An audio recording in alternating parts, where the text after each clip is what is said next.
18 marzo 1983. Muore a Ginevra Umberto II di Savoia, il re di Maggio.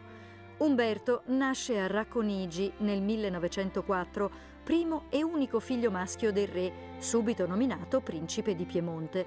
Nel giugno del 1944, dopo la liberazione di Roma, Vittorio Emanuele III lo nomina luogotenente generale del regno in base agli accordi con il Comitato di Liberazione Nazionale che prevedevano di congelare la questione istituzionale fino al termine del conflitto.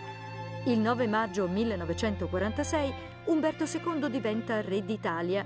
Manca meno di un mese al referendum per la scelta fra monarchia e repubblica. Il 13 giugno, pochi giorni dopo la lettura dei risultati del referendum, Umberto II parte in esilio per il Portogallo.